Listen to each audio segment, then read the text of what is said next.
I'm Amanda Jonas from the National Department of Forestry, Fisheries and the Environment under the Directorate of Ocean, Coast and Biosecurity Compliance. I'll be giving you today the presentation on the listed and alien invasive species on the compliance side.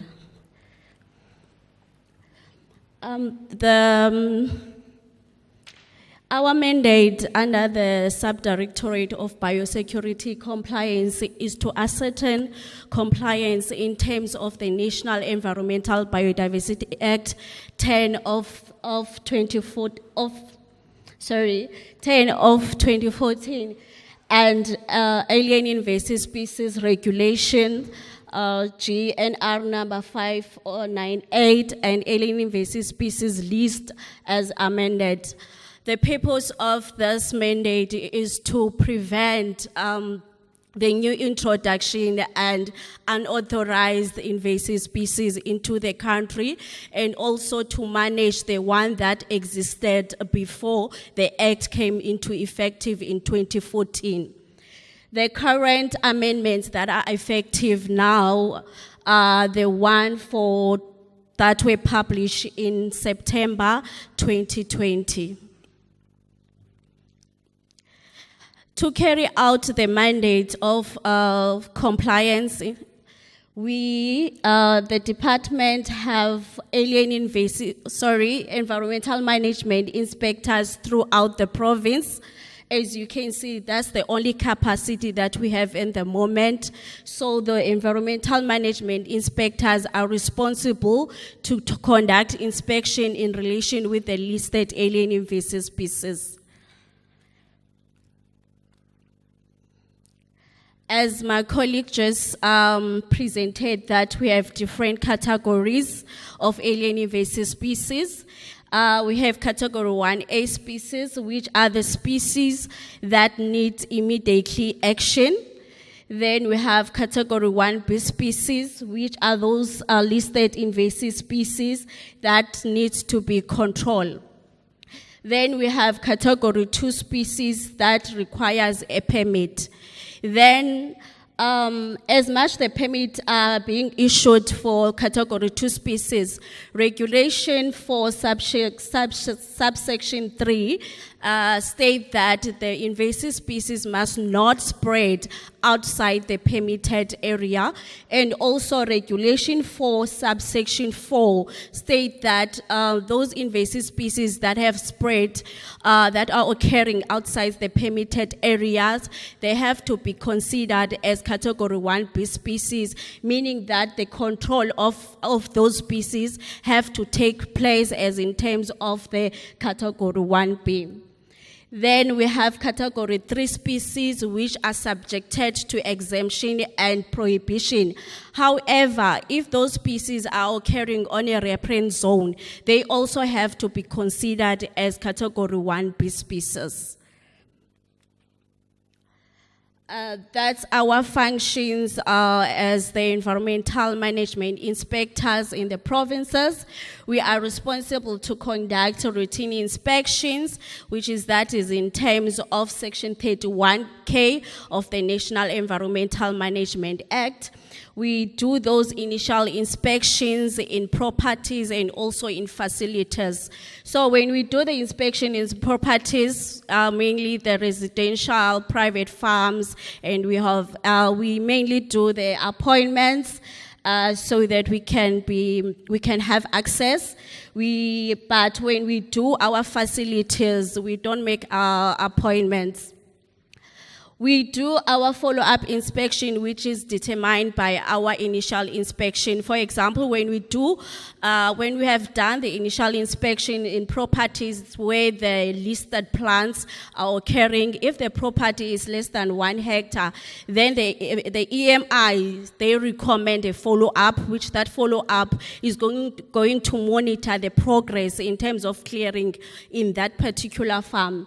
Then we also do comply those follow-up inspections in facilities, for examples for nurseries, regardless that they were compliant for this current inspection. We have to go and check that, we have to ensure that they remained compliant. For example, we had some cases in KZN where the initial inspection, the facility was in compliant. However, during the follow-up inspection, we found that they have introduced the invasive species that have been listed. Those 2 cases were taken to court by the department, and the department won the cases. I remember the first offender was fined 50,000 rand, and the second one, it was 5,000 rand. Then we also do the post-permit. Those are the inspections that we do after the permit is being issued. When the permit has been issued, they issue with the permit conditions. So the landowners or the facility owner have to comply with those permit conditions that are attached there. So we conduct those inspections to ascertain compliance. We also have reactive inspections, which is that's when the EMIs, they attend to complaint. In the department, there is a hotline where the public can lodge a complaint about the areas or the properties that have alien invasive species. Then lastly, we do our pre-inspections. Those are the inspections that we do before the permit is being issued by our colleague here who just presented. We have to go visit the facility so that we can ensure that there are measures in place to minimize the risk of escape. That's the target that we have managed to achieve as the Subdirectorate in the financial year of 2020-2021. 1,864 inspections, 954 is from coastal region and 910 inland provinces. The EMI also have the responsibility to recommend for administrative action. Thus, as after the inspection is been conducted, the EMI, they compile, they draft a report which goes to our management for approval. Then the EMIs, they recommend administrative action.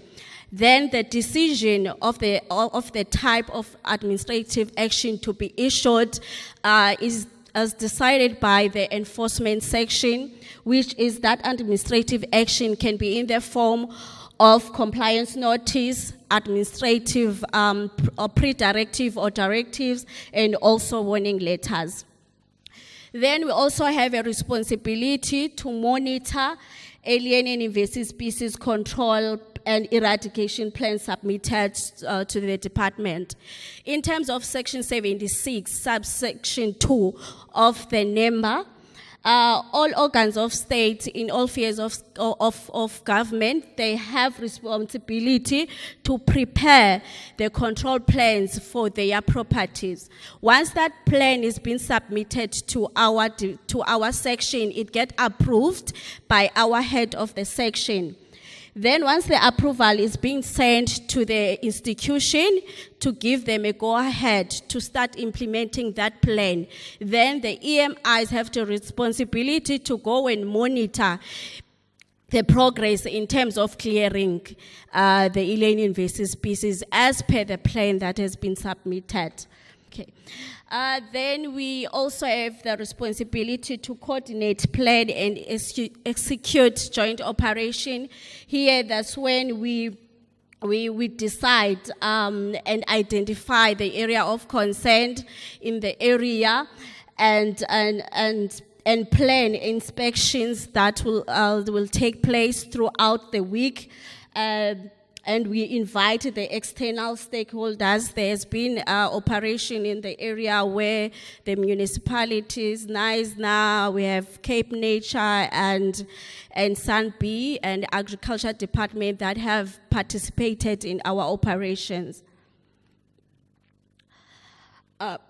These, okay, as I mentioned earlier, that we conduct the inspection in facilities. That's where we conduct our inspection in nurseries, pet shop, animal estuaries, zoos, and reptile park. The reason we conduct this inspection is to prevent the prohibited restricted activities to take place. As we mentioned earlier, that on the list of our restricted activities, category 1A, 1B, and 3, selling, breeding, growing, spreading of that species is prohibited. So my picture there, this one here, that's the species that we normally observe in the nurseries around the garden route area. That picture was taken in one of the nurseries around George, which is Mauritius hemp. That species is listed as category 1B, so the nurseries are not allowed to sell that plant. Then here I have my one of the pictures again that was taken in one of the nurseries in Oudtshoorn. The nursery was selling a Pinus radiator. You can see they also have the price there. The Pinus radiator are listed as category 1B. So the nurseries are not allowed to sell that species to public. However, it came back to the question that was raised here, the plantations, the companies that had plantation before the act came into effective, they are exempted. Then my picture there, that's the English ivy. It's the nursery in Plattenberg Bay. They were selling, which is they're not allowed to sell. Then on my right there, we have Agave Americana in Western Cape is category 3. So that plant is not allowed to be sold to the public. That nursery was in, the picture was taken in nursery in Plattenberg Bay as well. All those nurseries that were found non-compliant, the reports have been escalated to enforcement for further action to be taken. Then in terms of category 2 species, the species that have been identified in the area, there I have my dragon fruit. You can see there is a price that shows that the nursery is selling. Then I also have our St. John's wort that also shows that the facility owner is selling to the public. As much as the permit, we were here. The aim is to ensure that there are no restricted activities conducted that involve a listed inland invasive species without a permit. So both owners here didn't have a permit in place to sell, to buy, and to grow the species. Both facilities, the reports were escalated to enforcement for further action. Then for reptile parks as well, this is the bird park in Oudtshoorn. They also didn't have a permit. Those are the ringnecks, which are mostly common when it comes to birds. We found a lot of people who have these birds in the premises, in their property or facilities. And also when it comes to the reptiles, this is the reptile park in Plattenberg Bay as well. They had this species, and they were issued with a compliance notice, and they have complied with that compliance notice that was issued, and now they are in possession of the permit. Then my responsibility there, I do check, I do monitor that they still are complying with the permit conditions. This is the type of properties that we visit. We do a private farm, residential, and organs of state and game farms. We both checking flora, listed flora, and fauna. When it comes to flora, we ensure that the invasive species occurring in that property are being managed according to the requirement of the Act. As we know that in terms of in our restricted activities, category 1A, 1B, and 3. Position is only a position that is exempted. However, all other restricted activities such as spread, breeding, and drawing are prohibited. So we had to ensure that there is a management of invasive species occurring in the property. This is the property around, it's outside of George. I just forgot the area. This is the property that have Roy Krantz. This property, they have submitted the control plan. So I think earlier this year. So now my responsibility is to monitor their compliance. Then in terms of category 2 species, this is the most common species that we found in the Southern Cape. It's Australian blackwood. As much the permit is being issued for this species, however, as I indicated that regulation for subsection 3 state that there must be no spread outside the permitted area. You can see here we have our regrowth species. That means that the owner of this property have let the species to spread. That means this being non-compliant.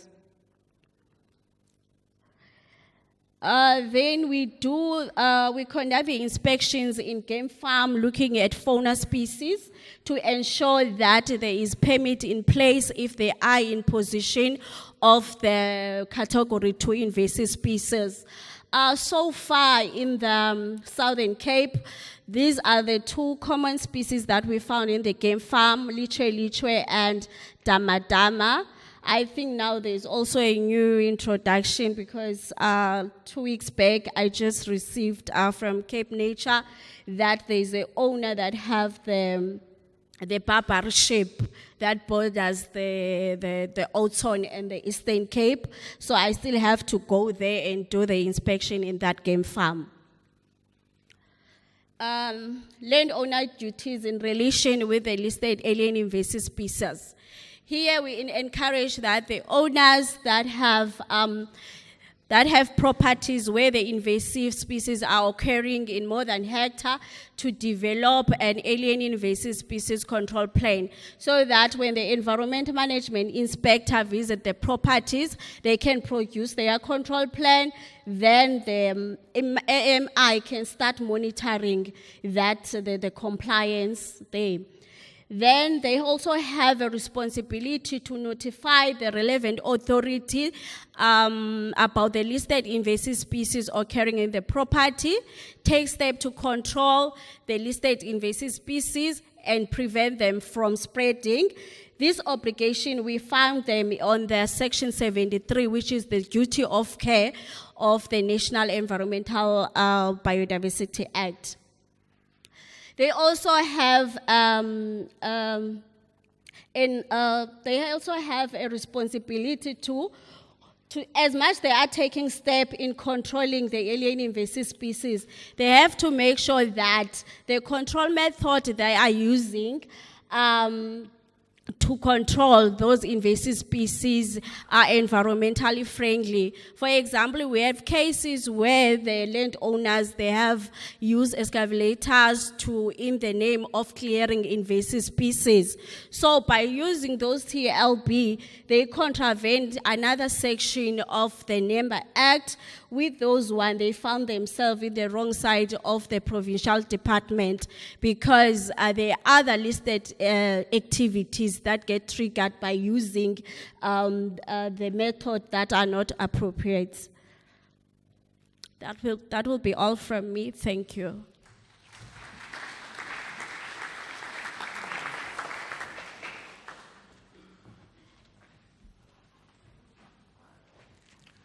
Great, thank you, Amanda. Right, we've made up some sufficient time and we've got a half an hour for questions and answers so we can really get into the meat and the nitty-gritty of what needs to be known. So we had somebody right at the back from the previous section. There we go. Hi, I'm Bridget from GVH Landscapes in Plett. We have a small holding in Harkerville where there are 2 hectares of our property belongs to Sanroll.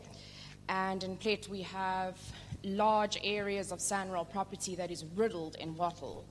What is the department doing in terms of getting government organizations to clean their properties? We've spent hundreds of thousands of rands keeping our property clean, yet we're surrounded by these masses of uncontrolled alien vegetation in our area. Okay, so the question really is, what is the responsibility of organs of state when it comes to compliance? Who is going to answer that question? Stiaan, there we go. Amanda, you got shorter in lockdown. Thank you for the question. Yeah, so what happened is all organs of state, protected areas, national parks, and municipalities are all responsible to draw up a monitoring control and eradication plan of how they should manage their properties. All of them. So a lot of people always ask me, say, Stiaan, you're forcing us to comply to the law, but what? Your own backyard, government's backyard is dirty. How can you expect us to do clearing? So we do have the means and entity to follow up on that. So if you can please make contact, there's my number, please take it. Make contact with my office and I'll make sure that we can go and inspect that property and put pressure on them. Because since 2018, they should have had a control plan in place of how they should manage their properties. We did receive some from Transit Spoornet in the Western Cape and the George area, but nothing from that area. So please make contact with me and I can follow up for you. I hope that answers the question, but the bottom line is that organs of state have a responsibility themselves and must be held accountable. We have a question. Lady, there we go. Do me a favor, sorry, if you do email me, make sure you add as much as possible information, the address, location, where it is, app number, what you have, and we can take it from there. So thank you. I'm Sian Holder. I work for a company called Cape Environmental Assessment Practitioners. I'm an EAP. We're often called on to draw up alien management plans for landowners that have either been given a directive or otherwise. Couple of questions. I think I'll just start with one or two. Is monitoring is the first one. I understand that you guys have not a lot of capacity. I see one of the points on her presentation was coordination with organs of state and national departments.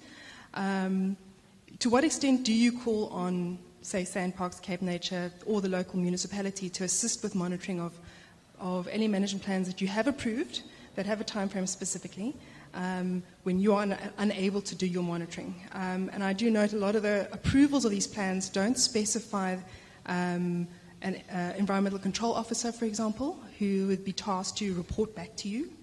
The landowner is required to give annual reports, but that very